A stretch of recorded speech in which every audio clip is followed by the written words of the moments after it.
अधिकार हा टॉपिक आपण समजून घेतोय. राज्यपालाचे कोणते कोणते अधिकार हे कार्यकारी अधिकारामध्ये समाविष्ट होतात हे आपण समजून घेऊ. आपण बघितलं कलम 154 नुसार राज्यपालाला कार्यकारी अधिकार बहाल करण्यात आलेले आहे. हे जे अधिकार आहे ते कोणत्या कोणत्या स्वरूपात आहे, कोणते कोणते अधिकार आहे ते समजून घेऊ. सर्वप्रथम राज्यपाल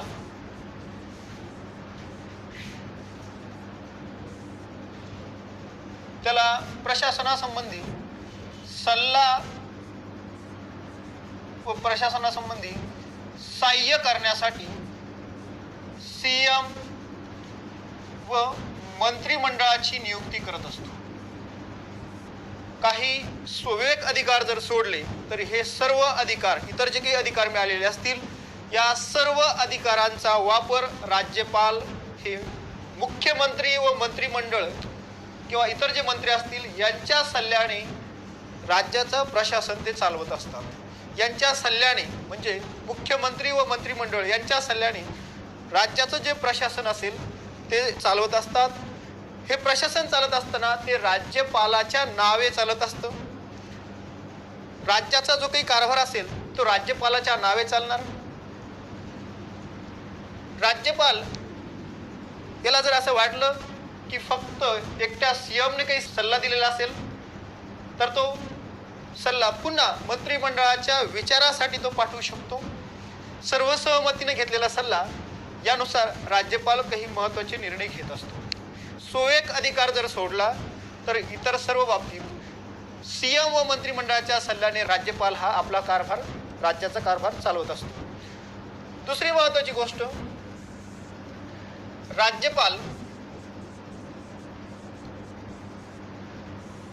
हे राज्याचे, आता आपण कार्यकारी मंडळ अभ्यासतोय.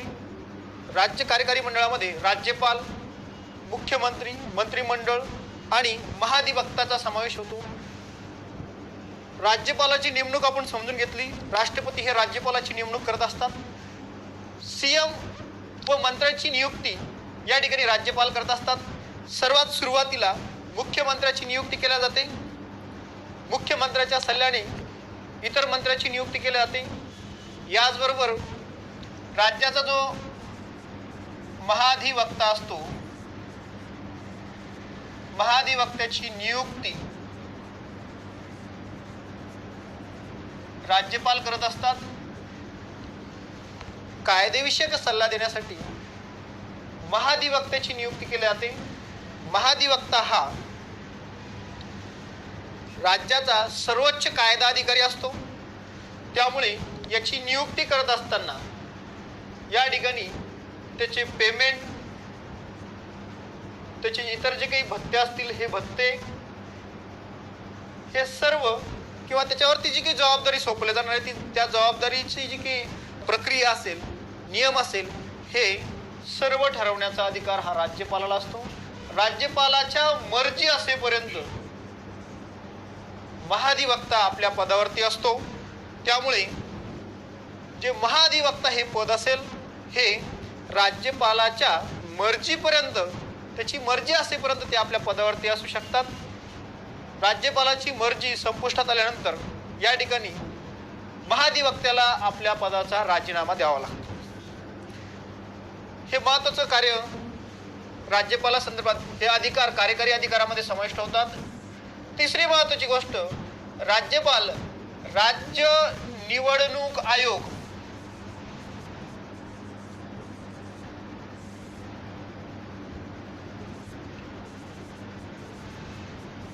राज्य निवडणूक आयोगाचे जे अध्यक्ष असतात, सदस्य असतात, यांची नियुक्ती करण्याचा अधिकार हा राज्यपालाला असतो. राज्यपाल हे राज्यासाठी म्हणजेच जे काही स्थानिक स्वराज्य संस्था असतात, या स्थानिक स्वराज्य संस्थेच्या निवडणुका घेण्यासाठी राज्य निवडणूक आयोगाची तरतूद केलेली असते. राज्य निवडणूक आयोग जे असेल, या आयोगाचे अध्यक्ष सदस्यांची नियुक्ती ही या ठिकाणी राज्यपाल करत असतात. दुसरी महत्त्वाची गोष्ट, राज्य लोकसेवा आयोग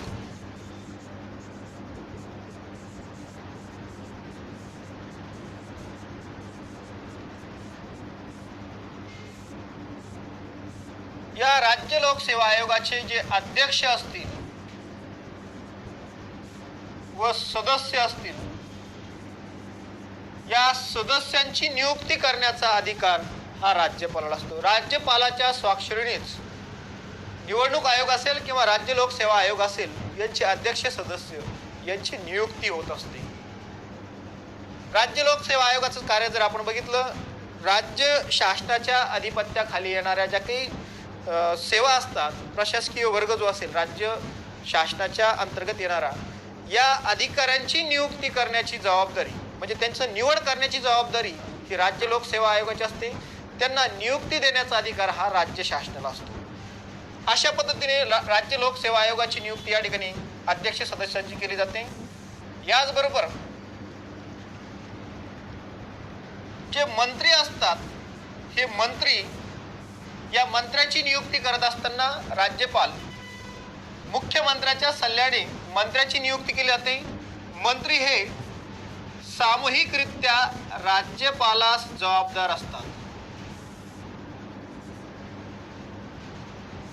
या ठिकाणी दोन शब्द महत्त्वाचे असतील. एक असतील सामूहिक जबाबदारी आणि दुसरी असते वैयक्तिक जबाबदारी. मंत्रिमंडळ ते लोकसभेचं असेल किंवा राज्य विधिमंडळाचं असेल, हे मंत्रिमंडळ लोकसभेला किंवा विधानसभेला सामूहिकरित्या जबाबदार असतं. वैयक्तिकरित्या केंद्रीय मंत्रिमंडळ जर असेल तर ते राष्ट्रपतीला जबाबदार असेल आणि राज्य मंत्रिमंडळ जर असेल तर हे राज्यपालास जबाबदार असेल. म्हणजेच एखाद्या मंत्र्याने या ठिकाणी जे त्याचे निर्णय जर असेल तर ते निर्णय जर मंत्रिमंडळाला किंवा विधिमंडळाला जर ते या ठिकाणी त्याच्या बहुमतामध्ये ते निर्णय येत नसेल तर अशा मंत्र्याला राजीनामा देण्यासाठी राज्यपाल किंवा राष्ट्रपती हे भाग पाडू शकतात, त्याला राजीनामा देण्याची सूचना करू शकतात. म्हणजेच जे मंत्री असतात हे वैयक्तिकरित्या राष्ट्रपतीला जबाबदार असतात, याचबरोबर राज्य मंत्रिमंडळ हे राज्यपालाला जबाबदार असते. सामूहिकरित्या हे लोकसभेला आणि विधानसभेला जबाबदार असते. सामूहिकरित्या जबाबदार असेल म्हणजे काय? जोपर्यंत हे बहुमतामध्ये असेल तोपर्यंत ते पदावरती असतात. संसदीय प्रणालीचं हे प्रमुख वैशिष्ट्य आहे. जोपर्यंत बहुमत आहे, मेजॉरिटी आहे, पाठिंबा आहे, तोपर्यंत या ठिकाणी ते पदावरती असणार. पाठिंबा संपला, पाठिंबा गमावला तर त्यांचा सल्ला राज्यपाल आणि राष्ट्रपतीवरती बंधनकारक नसतो. याला सामूहिक जबाबदारी म्हटलं जातं. याचबरोबर वैयक्तिक जबाबदारी सुद्धा असते. वैयक्तिकरित्या मंत्री हे राष्ट्रपती आणि राज्यपालाला जबाबदार असतात. केंद्रीय मंत्री जर असेल तर ते राष्ट्रपतीला, राज्यमंत्री जर असेल तर या ठिकाणी ते राज्यपालाला जबाबदार असतात. त्यानंतर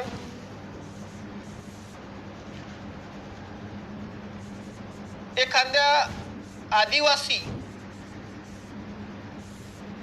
खास करून छत्तीसगड, झारखंड, मध्य प्रदेश आणि ओरिसा हे जे 4 राज्य आहे, या 4 राज्यामध्ये आदिवासी मंत्र्याची नियुक्ती करण्याचा अधिकार हा राज्यपालाला असतो. राज्यपालाला हे स्पेशल पॉवर देण्यात आली आहे. हे विशेष अधिकार या राज्यासाठी देण्यात आले आहे. ते 4 राज्य असतील छत्तीसगड, झारखंड, मध्य प्रदेश, ओरिसा. या 4 राज्यामध्ये एखाद्या आदिवासी मंत्रालय जे असेल त्या मंत्र्याची जर नियुक्ती झालेली नसेल तर राज्यपालाला हा अधिकार प्राप्त होतो की ते त्या ठिकाणी एखाद्या आदिवासी व्यक्तीची या ठिकाणी म्हणजे सदस्यापैकी मंत्र्याची या ठिकाणी आदिवासी मंत्री म्हणून नियुक्ती करू शकतात. याचबरोबर प्रशासनासंदर्भात, कामकाजासंदर्भात राज्यपालाच्या नावाने हा कारभार चालणार. याची जी काही प्रक्रिया असेल, राज्यपालाच्या नावाने निघणारे जे काही आदेश असतात, ऑर्डर असतात, ते कोणत्या स्वरूपात असायला पाहिजेत, कोणत्या फॉर्मॅटमध्ये असायला पाहिजेत, कोणत्या नमुन्यामध्ये असायला पाहिजेत, याची सूचना राज्यपाल देऊ शकतात. याचबरोबर प्रशासनासंदर्भात राज्यपाल सीएम व मंत्री यांच्याकडून सल्ला मागू शकतात. हा सल्ला कामकाजासंबंधात सल्ला ते मागणार. याचबरोबर प्रशासकीय बाबी संदर्भात माहिती, राज्य प्रशासनासंदर्भातली जी काही माहिती असेल ही माहिती मागण्याचा अधिकार सुद्धा राज्यपालाला असतो. असाच अधिकार राष्ट्रपतीला सुद्धा असतो. राष्ट्रपती PM व मंत्रिमंडळाकडून प्रशासनासंदर्भातली जी काही माहिती आहे ती माहिती मागू शकतात, त्याची विचारणा करू शकतात. त्यावेळेस CM व मंत्रिमंडळ यांच्यावरती किंवा PM व मंत्रिमंडळ यांच्यावरती या संदर्भातली जी माहिती आहे ती देणं बंधनकारक असतं. याचबरोबर राज्याचे जे काही विद्यापीठ असतात या विद्यापीठाचे राज्यपाल हे कुलपती असतात. काय असतात? कुलपती असतात. याचबरोबर त्यांच्या वतीने प्रशासन बघण्यासाठी, विद्यापीठाचं प्रशासन बघण्यासाठी या ठिकाणी कुलगुरूची नियुक्ती केली जाते. या कुलगुरूची नियुक्ती करण्याचा अधिकार हा राज्यपालाला असतो. राज्यपाल त्या कुलगुरूची नियुक्ती करतात. कुलगुरू हे जे काही विद्यापीठाचं जे प्रशासन असेल यासाठी ते राज्यपालाला जबाबदार असतात. अशा पद्धतीने जे राज्यातले जे काही विद्यापीठ असेल या सर्व विद्यापीठांच्या अध्यक्षांची नियुक्ती करण्याचा अधिकार हा राज्यपालाला असतो. याचबरोबर काही जे विशेष राज्य आहे त्या विशेष राज्यासंदर्भात काही तरतुदी करण्यात आलेल्या आहे. उदाहरणार्थ महाराष्ट्राच्या बाबतीत जर आपण विचार केला, महाराष्ट्रासाठी वैधानिक विकास महामंडळ आहे. त्या वैधानिक विकास महामंडळाचे जे काही अध्यक्ष असतील, सदस्य असतील यांची नियुक्ती करण्याचा अधिकार सुद्धा हा राज्यपालाला असतो. कलम 371 नुसार महाराष्ट्र राज्य आणि गुजरात राज्य या दोन राज्यांसाठी वैधानिक विकास महामंडळाची स्थापना करण्यात आली आहे. प्रादेशिक समतोल राखण्यासाठी जे काही त्या राज्याचा जो काही समतोल विकास होण्यासाठी यासाठी घटनेमध्येच तरतूद करण्यात आली. विदर्भ विकास महामंडळ असतील, मराठवाडा विकास महामंडळ असतील आणि उर्वरित महाराष्ट्र विकास महामंडळ असेल, असे 3 विकास महामंडळ असतील. यांचे अध्यक्ष सदस्यांची नियुक्ती या ठिकाणी राज्यपाल करत असतात. गुजरात राज्यासंदर्भात जर आपण विचार केला तर कच्छ आणि सौराष्ट्र या 2 प्रदेशासाठी वैधानिक विकास महामंडळाची स्थापना करण्यात आलेली आहे. अशीच तरतूद राज्यासंदर्भात सुद्धा करण्यात आलेली आहे. वेगवेगळ्या राज्याला वेगवेगळ्या राज्याच्या राज्यपालाला असे वेगवेगळे अधिकार बहाल करण्यात आले. नागालँड संदर्भात वेगळे अधिकार बहाल केले. तिथले जे काही आदिवासी क्षेत्र असेल, आदिवासी व्यक्ती असेल त्या एरियामध्ये तर त्यांच्यासाठी वेगवेगळ्या तरतुदी करण्यात आलेल्या आहे. आंध्र प्रदेशसाठी वेगळी तरतूद करण्यात आली आहे. तेलंगणासाठी आता वेगळी तरतूद झालेली. परंतु खास करून महाराष्ट्र संदर्भात जर लक्ष ठेवायचं तर कलम 371 नुसार वैधानिक विकास महामंडळ जे असतील त्यांचे अध्यक्ष व सदस्य यांची नियुक्ती करण्याचा अधिकार हा राज्यपालाला असतो. हे सर्व अधिकार हे कार्यकारी अधिकारामध्ये समाविष्ट होत असतात. कायदेविषयक अधिकारानंतर आपण जे काही कायदेविषयक अधिकार आहे ते समजून घेऊ. यापूर्वी आपण कार्यकारी अधिकार समजून घेतले. कायदेविषयक अधिकार म्हणजेच विधिविषयक अधिकार, जे विधिमंडळासंदर्भातल्या ज्या बाबी असेल त्या सर्वांचा समावेश कायदेविषयक अधिकार किंवा विधिविषयक अधिकारामध्ये त्याचा समावेश होतो. कोणते कोणते अधिकार राज्यपालाला मिळालेले आहे ते समजून घेऊ. सर्वप्रथम जे विधिमंडळ असेल या विधिमंडळासंदर्भात यांचं जे अधिवेशन असेल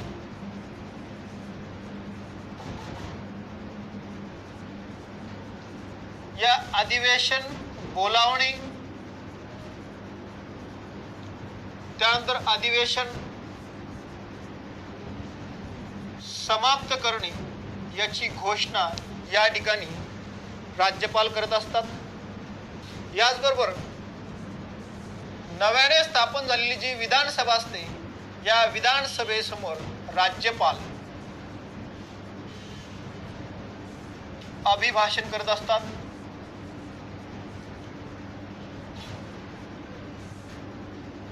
अभिभाषण हे राज्यपाल नव्याने म्हणजे 5 वर्ष कंप्लीट झालेले असतील विधानसभेचे किंवा काही कारणास्तव बरखास्त झाले असेल, नव्याने जी काही निवडणूक झालेली असेल आणि त्यामध्ये विधानसभा स्थापन झाली असेल, विधानसभेची जी काही पहिली बैठक असेल या अधिवेशनाला राज्यपाल संबोधित करतात. संबोधित केलेल्या या भाषणाला अभिभाषण म्हटलं जातं. याचबरोबर वर्षाचे जे काही सुरुवातीचं जे पहिलं अधिवेशन असेल या पहिल्या अधिवेशनामध्ये सुद्धा राज्यपाल या ठिकाणी अभिभाषण करत असतात. दरवर्षी पहिलं जे वर्षाचं सुरुवातीचं अधिवेशन असेल या अधिवेशनाला ते संबोधित करतात, त्याला अभिभाषण असं म्हणतात. शासनाची जी काही ध्येय धोरणं असतात ती विधिमंडळासमोर मांडली जातात. दुसरी महत्वाची गोष्ट या ठिकाणी विधान परिषद जर राज्यामध्ये असेल तर 1/6 सदस्य नियुक्ती करण्याचा अधिकार राज्यपालाला असतो. हा त्याचा कायदेविषयक अधिकार झाला किंवा विधिविषयक अधिकार झाला. 1/6 सदस्य हे कला, साहित्य, विज्ञान, सहकार आणि समाजसेवा या क्षेत्रातल्या नामांकित व्यक्तीची नियुक्ती हे विधान परिषदेवरती राज्यपाल करत असतात. या क्षेत्रातल्या नामवंत व्यक्तीचा अनुभव कायदा निर्मितीच्या प्रक्रियामध्ये होण्यासाठी म्हणजे या सदस्याचं जे काही प्रमाण असेल हे 1/6 असतील. त्या राज्याच्या विधानसभेच्या विधान परिषदेच्या संख्येवरती हे सर्व डिपेंड असणार. याचबरोबर एक राज्यपालाला अधिकार बहाल करण्यात आला होता, तो आता नव्याने घटनादुरुस्तीने हा काढण्यात आला आहे. विधानसभेवरती 2 अँग्लो इंडियन सदस्याची नियुक्ती करण्याचा अधिकार, या ठिकाणी एक असेल, 1 सदस्याची नियुक्ती अँग्लो इंडियन सदस्यामधून विधानसभेवरती करण्याचा अधिकार हा राज्यपालाला होता. 2 सदस्य नियुक्त करण्याचा अधिकार हा राष्ट्रपतीला होता. या संदर्भात 104वी घटनादुरुस्ती कॉन्स्टिट्यूशन अमेंडमेंट ऍक्ट 2019ला यानुसार हे अँग्लो इंडियन रिझर्वेशन हे कॅन्सल करण्यात आलं आहे. त्यामुळे आता इथून पुढे हे जे 1 सदस्य विधानसभेवरती राज्यपाल नियुक्त करत होते, नामनिर्देशन करत होते, ते आता इथून पुढे केल्या जाणार नाही. परंतु हा सुद्धा त्याला अधिकार बहाल करण्यात आलेला होता. याचबरोबर विधिमंडळाने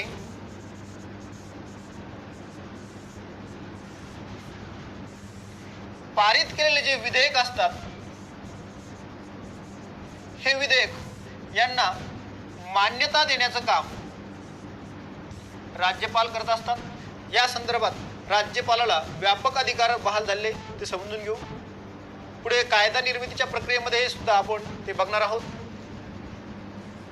विधानसभा असेल, विधान परिषद असेल, म्हणजे राज्य विधिमंडळाने सहमत केलेले जे विधेयक असतात हे बिल पास झाल्यानंतर अंतिम मान्यतेसाठी राज्यपालाकडे येत असतात. राज्यपालाकडे काही पर्याय या ठिकाणी तयार होतात. ते पर्याय पुढील प्रमाणे असतात. नंबर 1, ते या ठिकाणी मान्यता देऊ शकतात. मान्यता दिल्यानंतर त्याचं कायद्यामध्ये रूपांतर होतं. दुसरा पर्याय त्याच्याकडे असा असेल, तो ते विधेयक रिजेक्ट करू शकतो. तिसरं महत्वाची गोष्ट, ते विधेयक पुनर्विचारासाठी तो राज्य विधिमंडळाकडे पाठवू शकतो. चौथा एक ऑप्शन त्याच्याकडे तयार होतो. जर राज्यपालाला असं वाटलं की हे विधेयकाला राष्ट्रपतीच्या सहमतीची आवश्यकता आहे तर त्यानुसार तो हे विधेयक राष्ट्रपतीकडे पाठवत असतो. पुन्हा राष्ट्रपतीला या संदर्भात काही पर्याय तयार होत असतात. मग राष्ट्रपती ते विधेयकाला या ठिकाणी सहमती देऊ शकतो, ते विधेयक नाकारू शकतो, ते विधेयक पुनर्विचारासाठी पाठवू शकतो, किंवा ते विधेयक त्या विधेयकावरती सहमती द्यायचं तो राखून ठेवू शकतो. अशा पद्धतीने त्या विधेयकासंदर्भात कोणता पर्याय वापरला जातो त्यावरती त्या विधेयकाचं भवितव्य डिपेंड असतं. या ठिकाणी राज्य विधिमंडळामध्ये राज्य कायदा करत असताना कायद्याविषयक जो अधिकार आहे त्या संदर्भात राज्यपालाला हे अधिकार तयार होत असतात. म्हणजेच या ठिकाणी राज्यपालाची भूमिका ही मध्यवर्ती भूमिका असते, महत्वाची भूमिका असते. राज्यपाल हा राज्य विधिमंडळ आणि या ठिकाणी जे काही संसद असेल, संसद म्हणल्यापेक्षा या ठिकाणी जो राष्ट्रपती असतो किंवा केंद्र सरकार जे असेल, केंद्र सरकार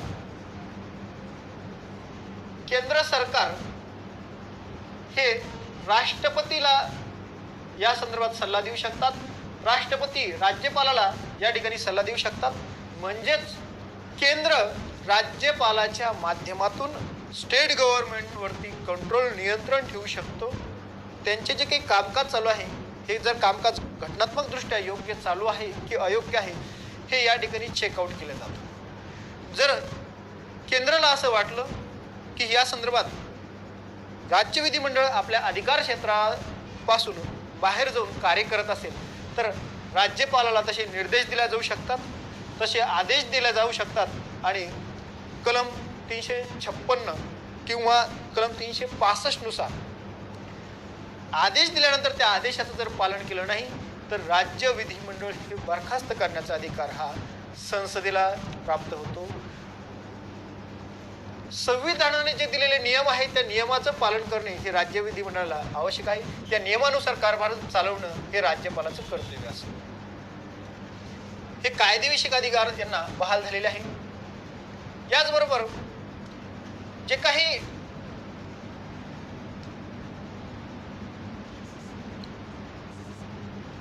विधानसभा जे असेल, विधानसभेचा जो काही कार्यकाल असेल त्यांचा कार्यकाल हा 5 वर्षाचा असेल. हा कार्यकाल संपण्याच्या अगोदर सुद्धा सीएम व मंत्रिमंडळाच्या सल्ल्याने या ठिकाणी राज्यपाल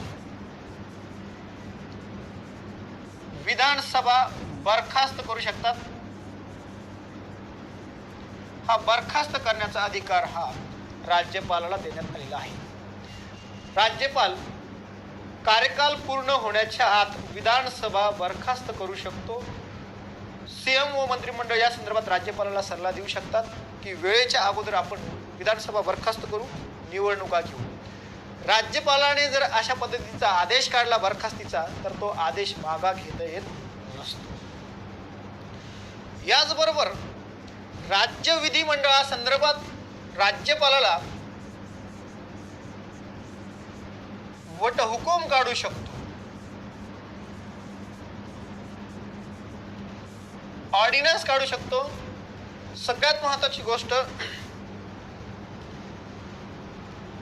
विधानसभा असेल, काही राज्यामध्ये विधान परिषद असेल, म्हणजेच जे काही विधिमंडळ असेल यांची जर अधिवेशन चालू नसेल,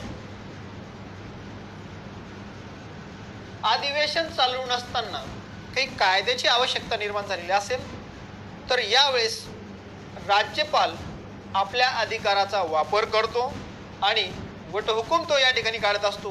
कलम 213 नुसार या ठिकाणी राज्यपाल वटहुकूम काढतो, ऑर्डिनन्स काढतो. या वटहुकुमाला कच्चा कायदा किंवा तात्पुरता कायदा असंही म्हटलं जातं. पुढे चालून विधिमंडळाचं अधिवेशन बोलवलं जातं. अधिवेशनामध्ये पुढे हा जो कच्चा कायदा असतो, लागू झालेला कायदा असतो, हा इथं विधिमंडळामध्ये त्याची सहमती घेणं आवश्यक असते, ते पास होणं आवश्यक असतं. जर ते विधेयक पास होऊ शकलं नाही तर त्या ठिकाणी ते जो लागू झालेला कायदा असेल तो त्या ठिकाणी काय केला तो रद्द होत असतो. वटहुकूम काढल्यानंतर संसद असेल किंवा इथं राज्य विधिमंडळ असेल, राज्यपाल असा वटहुकूम काढू शकतो, तसंच राष्ट्रपती सुद्धा असा वटहुकूम काढू शकतो. जर वटहुकूम काढल्यानंतर विधिमंडळ असेल किंवा संसद असेल यांच्या सहमतीच्या दरम्यान केव्हाही हा वटहुकूम परत वापस घेतला जाऊ शकतो. तुम्ही जर आता केरळ राज्याचं जर उदाहरण बघितलं, केरळ राज्याने वटहुकूम काढला वैयक्तिक कायद्यासंदर्भात, या संदर्भात जे काही कायदा असेल, वटहुकूम असेल, तो वटहुकूम काढण्यात आला. परंतु जे काही सोशल मीडियातून जे काही त्यांना रिप्लाय येत गेले, जनसामान्यांचा जो विचार करता जे काही त्यांना प्रतिक्रिया मिळत गेल्या, त्यानुसार त्यांनी तो जो काढलेला वटहुकूम आहे तो पुन्हा काय केला, वापस घेतला. केव्हाही संसदेच्या मान्यतेशिवाय किंवा इथं राज्यपाल जर विधिमंडळाची जी मान्यता असेल ती मान्यता होईपर्यंत केव्हाही ते हा कायदा काढू शकतात, वापस घेऊ शकतात. अशा पद्धतीने हे राज्यपालाला कायदेविषयक अधिकार किंवा विधिविषयक अधिकार हे प्राप्त होत असतात. कायदेविषयक अधिकारानंतर आपण वित्तविषयक अधिकार राज्यपालाचे हे समजून घेऊ. राज्यपालाचे वित्तविषयक अधिकार म्हणजेच जे पैशाशी संबंधित असलेले जे अधिकार असतील ते आपण या ठिकाणी लक्षात घेऊ. सर्वप्रथम एक महत्त्वाची बाब ही असेल, जे राज्याचे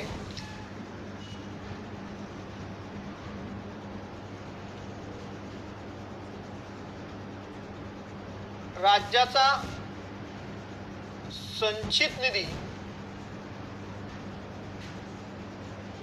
हा राज्यपालाकडे असतो.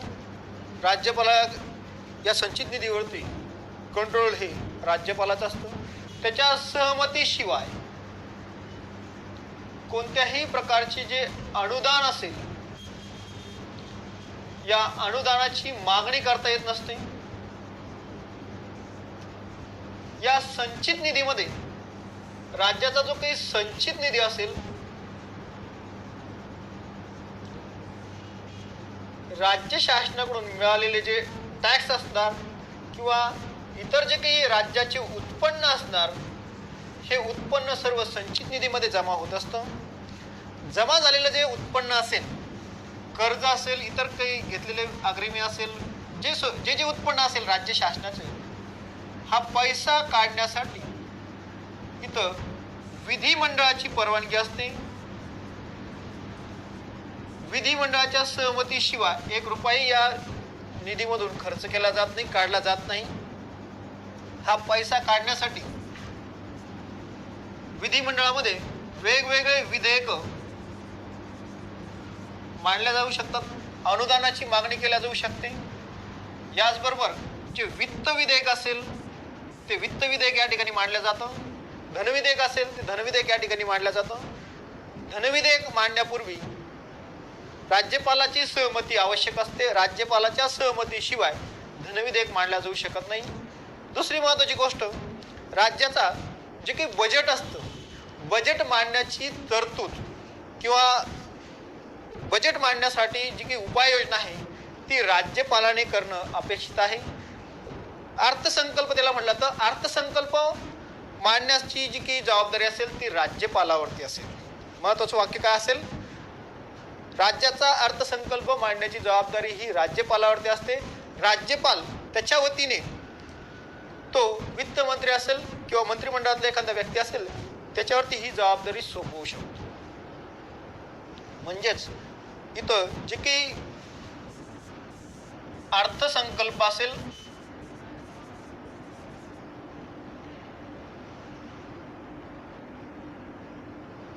हा अर्थसंकल्प मांडण्याची जी जबाबदारी असते ही राज्यपालावरती असते. याचबरोबर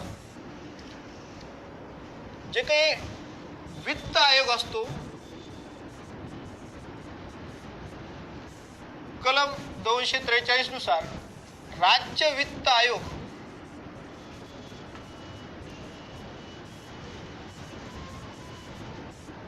याची नियुक्ती केल्या जाते. राज्य वित्त आयोगाचं कार्य हे असेल की जे काही स्थानिक स्वराज्य संस्था असतात,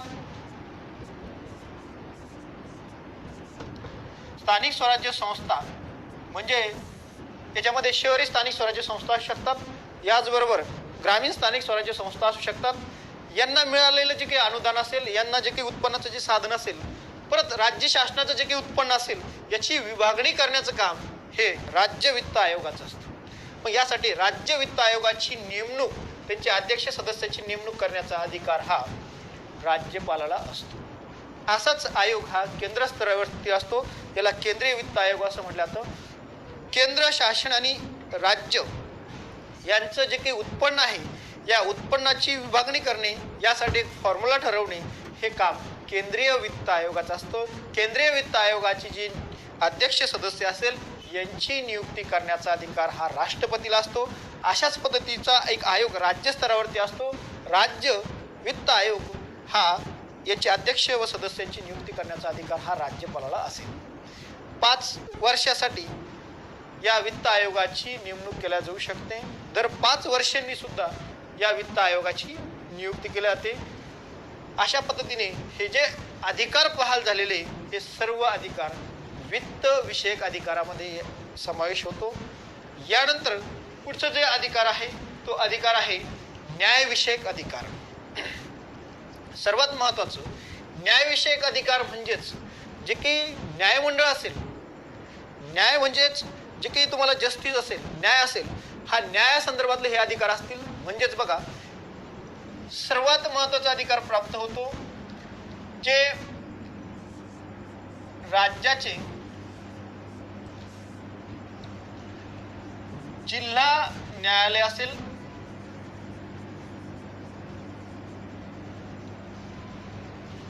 या जिल्हा न्यायालयामध्ये जे न्यायाधीश असतात, या न्यायाधीशाची नियुक्ती राज्यपाल करत असतात. याचबरोबर जे दुय्यम न्यायालय असतात राज्यातील,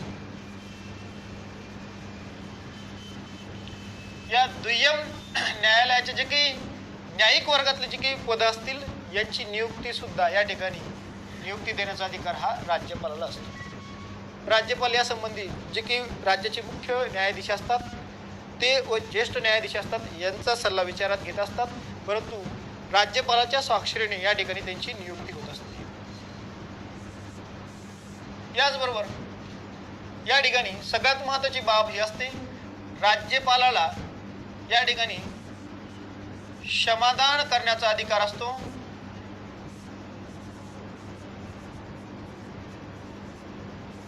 क्षमादानाचा जो काही अधिकार असेल, राज्यपाल आपला क्षमादानाचा अधिकार वापरत असताना असाच अधिकार एक राष्ट्रपतीला असतो. याचबरोबर राज्यपालाला सुद्धा क्षमादानाचा अधिकार असतो. या दोघांची जर आपण तुलना केली, क्षमादानाच्या अधिकारांची, जर हे आपण जर समजून घेतलं, दोघांचा क्षमादानाचा अधिकार कलम 72 नुसार राष्ट्रपतीला क्षमादानाचा अधिकार बहाल झालेला आहे. याचबरोबर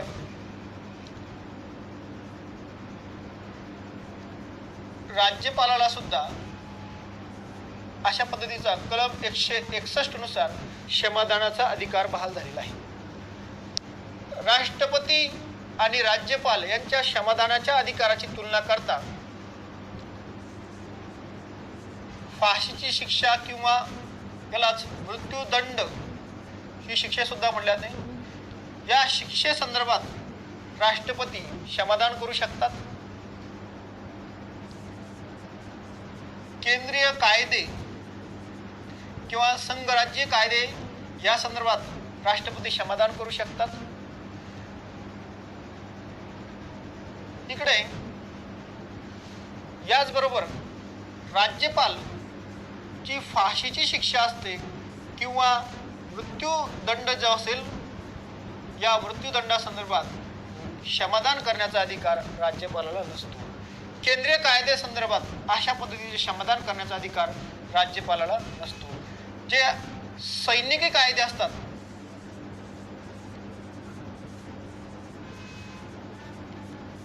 आर्मी लॉज जे असतात, मिलिटरी लॉज जे असतात, या संदर्भात राष्ट्रपती क्षमादान करू शकतात, परंतु या ठिकाणी राज्यपालाला असा अधिकार बहाल होत नाही.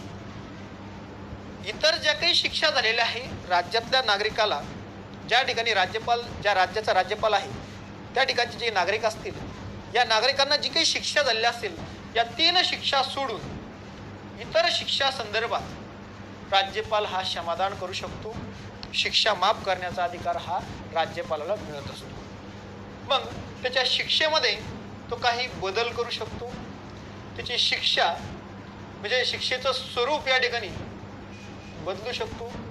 शिक्षा जी आहे, शिक्षा आदेश जो असेल, या शिक्षा आदेशाला स्थगिती देऊ शकतो.